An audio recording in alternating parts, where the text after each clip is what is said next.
What's up, fam? Extraordinary Life with Elijah, and I'm gonna go on a little bit of adventure with you. I'm going to try to go the fastest route from point A to point B. While I'm driving there, I want you to think about some spot in your mind. Start out from your house. So start where you live and think of somewhere that you go often. You know the route really well. You drive it maybe once, twice, 3 times a week. And think about the fastest way to get from that point A, to point B.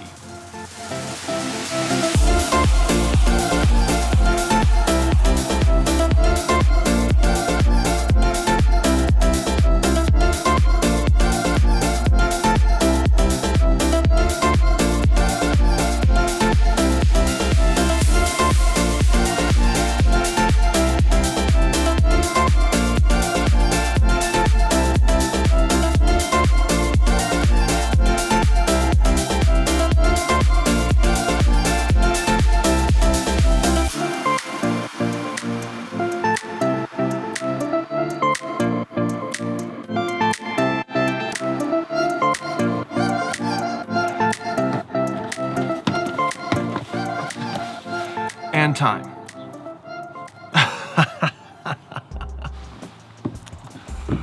My guess is that you probably didn't expect me to be coming over to a park. That was probably not expected, but what I want to say is, regardless of what you thought of was going to be your quickest time, it's going to be the quickest route to whatever your point B was, it's not the fastest route. Now, you might be saying to yourself, how do you know I didn't go the fastest route? You don't even know where I was going from my point B. Don't worry, I'm gonna wrap myself out and say my route was not my fastest route. As you were thinking about all the routes that you were gonna go and how you were gonna get to your point B, there was all of the rules and regulations of 25 miles per hour or whatever it was on the street that you were taking, the stop signs, left turn, right turn, pedestrians, all of the elements that dictate how you drive from point A to point B. I want you to think again. Think of a faster route to get from your point A to point B. Now you're probably thinking about the elements of, well, I could speed, I could ignore the traffic rules, I could take back alleys and blast through them at like 60 miles an hour. Now you're starting to think outside of the box. Think about that route. Think about how to get from point A to point B faster. And I'm gonna tell you again, that's still not your fastest route.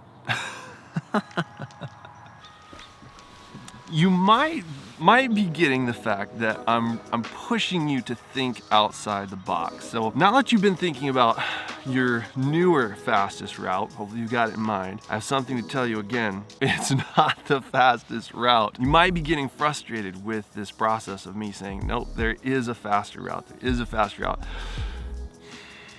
So let me let you in on the process. When you thought of traveling from point A to point B, and you were thinking of your fastest route, you'd probably agree with me that the fastest distance between 2 points is a straight line. Now, if your route was anything like the route from my house to here to Gallatin Regional, there were a few issues with that. I couldn't travel in a straight line. But now that you're thinking, okay, shortest distance between 2 points is a straight line, would you agree with me that if you got in a bulldozer and you bulldozed a highway directly from your point A to point B, just bulldozed a clear path to it, paved it with super smooth pavement, got in an F1 car, and drove 300 miles an hour straight to your point B, would that be faster than the route that you picked? It would be. There's other faster ways to get from your point A to point B too? What if there was a high-speed rail tunnel under your point A to point B that was in a vacuum, and you were on a bullet train that was only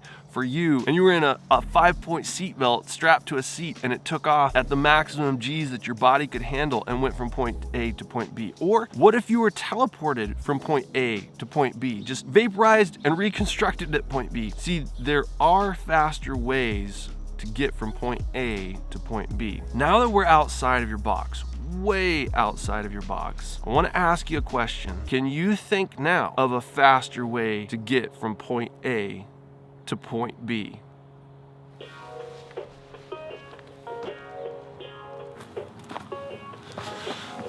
The thing that I want to point out is that once our minds are in a frame of reference where we're operating according to specific rules, we don't think of solutions or ideas that cause us to have to exercise a lot of work. Our brains are naturally lazy. Now, the reason that you didn't immediately think of, I'm gonna bulldoze a path from point A to point B and just drive there on a highway that's solely mine, is because of all of the issues that creates.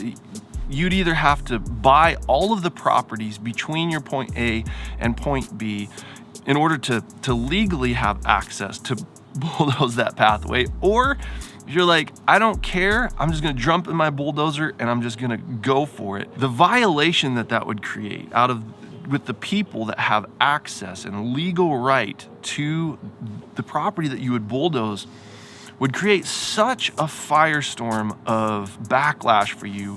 You'd have a war on your hands, full on war. The police would come out, they would arrest you, they'd take you to jail, and then people would sue you, and there'd be massive damages for you to pay. You'd probably go to jail for life. You didn't think of that as your first option because of all of the barriers that would stand in the way of making that a reality. The encouragement, the insight in this is the same way with the mind of Christ. That when Jesus says, here you are at point A, and you have completely fallen from the glory of God. You're under the oppression and possession of darkness. They have legal right, legal access to your life. But I want you to travel from point A, from the kingdom of darkness, to point B, the kingdom of light. And I want to get you there the absolute fastest. Go for it. Now, in our minds, in the mind of flesh, there's all sorts of patterns in our minds that have been established according to the rules of this world. It's the wisdom of this world, and it's tempting that jealousy, envy, bitterness, all those things, that envy and jealousy we can redefine those as ways of wisdom, that people who have lots of money, they should give us their money because it's not fair for them to keep their money, and so it should just be redistributed to everyone. Out of the thinking of the world, that can make a lot of sense. It can appear to be wisdom. However, that's not the wisdom of heaven. And so when we say, I'm gonna move from the kingdom of darkness to the kingdom of light, and I'm gonna go on a straight path, there's all kinds of legal access, powers, dominions, authorities that stand in the way of our forward movement that say, you try to bulldoze a straight path to the kingdom of light at point B with Jesus, and there is going to be such a crap storm that comes up against you that you have no idea what you're getting yourself into. We will make you a captive, we will put you in bondage, and we will throw you in prison for the rest of your life. You try that? Here's the thing though, that we're not to be conformed to the pattern of this world, but be transformed by the renewing of our mind. Just as with the physical mind, with neuroplasticity, that you can retrain your neural pathways, that you can open up new pathways of thinking that takes effort. You have to embrace either faulty thinking or hurts or dysfunctions, but you just keep saying, no, I choose to think this way. That you can retrain your physical brain to think in a new pathway in the same way that as our minds are renewed, transformed in Christ through the washing of his word, we're able to test and approve of what his good, pleasing, and perfect will is. According to the principles of light, It's so cool that light always takes the path of least time. The water takes the path of least resistance, that it just moseys around. If there's an obstacle in its path, it goes around it, goes to the other side. But light takes the pathway of least time. And so when Jesus, the light of truth, comes to us and says, we are going from point A to point B, and I don't care what is in the path, we are blasting a way through, and we are going to make straight the highway of our God. We're going to bring up the valleys. We're going to bring down the mountains. We're going to make level paths for your feet so that those who follow you, those who are instructed by your lives, that the lame will not be disabled, but rather healed. I hope you're beginning to hear what I'm saying, that in our lives, due to the hurts that we've had from broken relationships or violations or whatever it is that's in your mind that says, the way that I handle broken relationship is I just run from them. I just separate myself from them. I never engage them again, because in your mind, that's what the world has taught you keeps you safe.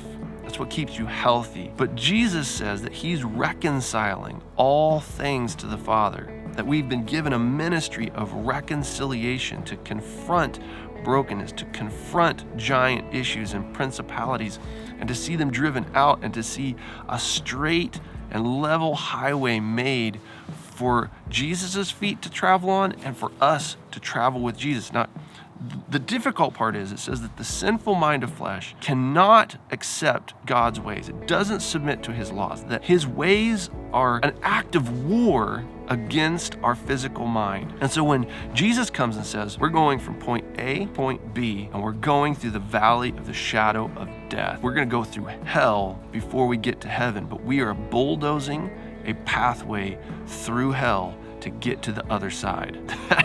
When he asks that question, think about where you're at. Now think about where you want to be, point B. I love that when it happens in the moment. Now think about a place in your life and think about where you want to be. What is the fastest pathway from point A to point B? And that when you dream with him, when you envision, you say, here's the plan. And he says, nope, that's not it. And it rises up and you don't even know what the plan is, Jesus. You don't even know. But he says, nope, that's not it. And he keeps asking you, what is the fastest path? What is the fastest path that he is attempting to awaken in you? His mind, the mind of our Father, through the power of his Spirit, that Jesus' solution was, what is the fastest path to the fulfillment of my Father's heart? Humanity has fallen. Darkness has possession of all that we have created.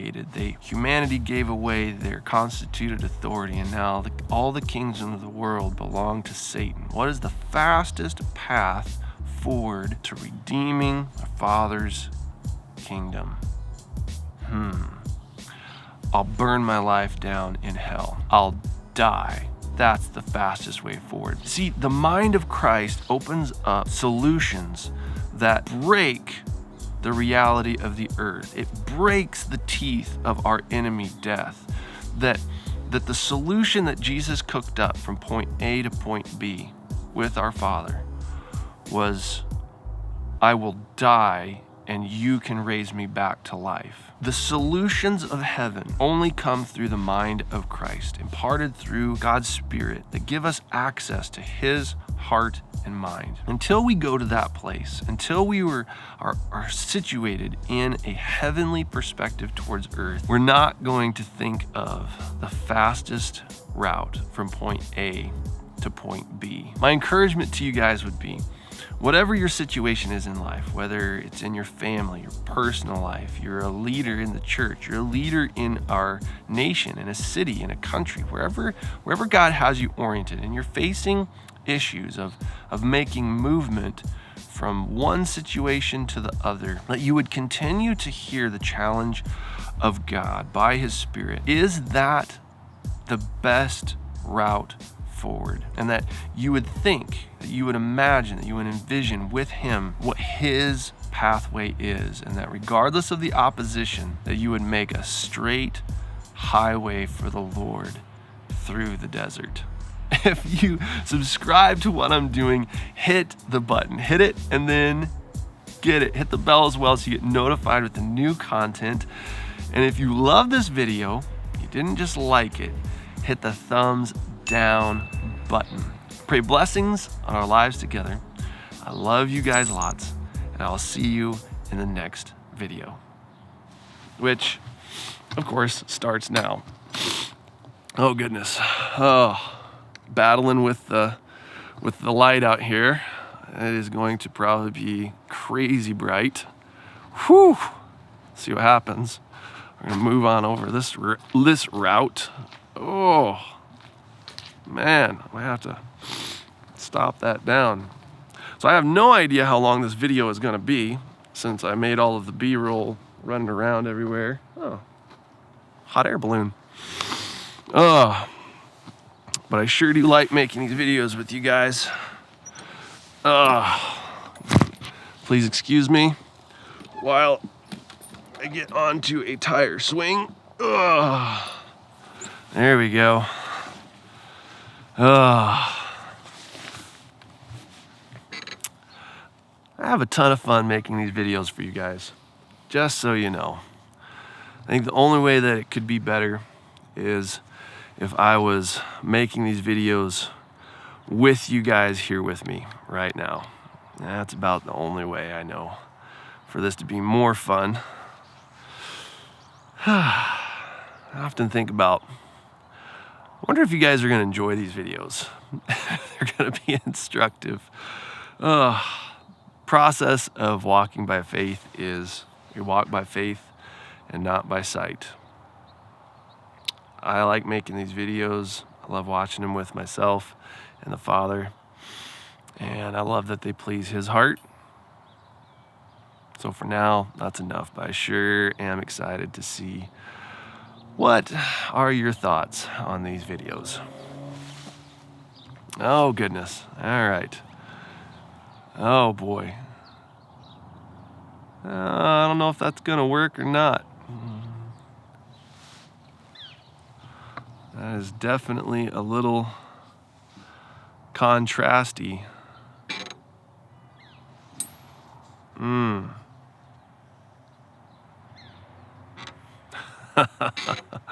Welcome to my creative process.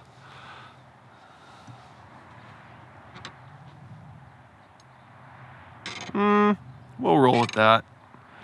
Maybe not the best. Oh, I'm getting prophetic revelation now. There you go. Sometimes you just have to keep moving forward, and then God will speak. Yeah, that's a lesson in of itself. Here you go. What's up, fam? Extraordinary Life with Elijah. And if you've been watching my videos for a while, this will be really familiar to you.